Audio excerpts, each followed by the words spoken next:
აი წეღარავს ახსარებას რო ამბობ მეთქი შენ შეიძლება ცოდვა ჩაიდინე და არავინ არ იცის შენ ყველაზე კარგი გონი ხარ იციან რომ შენ არასოდეს არ მოიტყუებ არა და იმდენი ტყუილები გაქვს ნათქვამი მაგრამ ეგ არავინ არ იცის ყველას თვალში ძალიან კარგი ხარ მაგრამ შენ სინდისი გაწვალებს რომ იტყუები რაღაცას მაგრამ იმისგან რომ გათავისუფლდე უნდა ახსარება თქვა აი ეს არის ადამიანის გადარჩენის გზა ესე იგი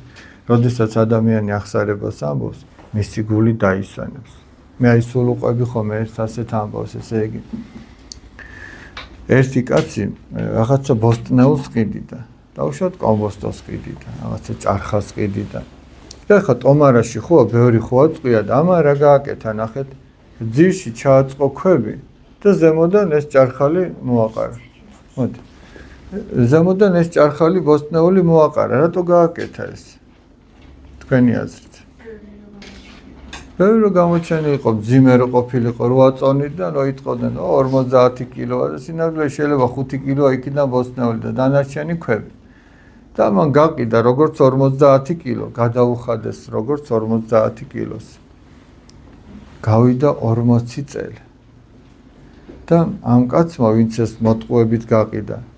ნახა ის იცნო ნახა რომ ვისაც მიყიდა და მივიდა და შენდობას თხოვს მაპატიო რომ მაშინ 40 წლის წინ ასე და ასე რომ მოგეკეციო იმას აღარც კი ახსოვდა ეხა რამდენს ბოსტნეულს იყიდი ყველა ხო აღარ გახსოვს სახეზე რომ ესეთი რამე მოხდა და აღარც ახსოვდა ეს რო იყო და უთხრა რომ ჩვენო რაო ჩვენ ის ქვებიო იმ დღეს რო გადავყარეთ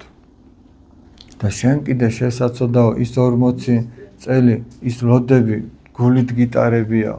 წარმოიდგინე 40 წელი როგორ ტანჯავდა ამას მას რო გაიხსენებდა რომ აი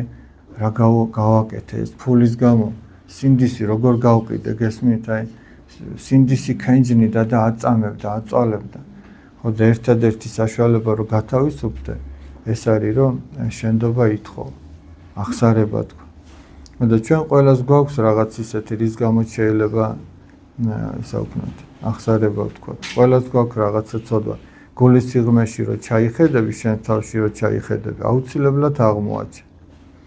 თუ ვერ აღმოაჩენ ეგ ნიშნავს რომ არ ჩაგიხედი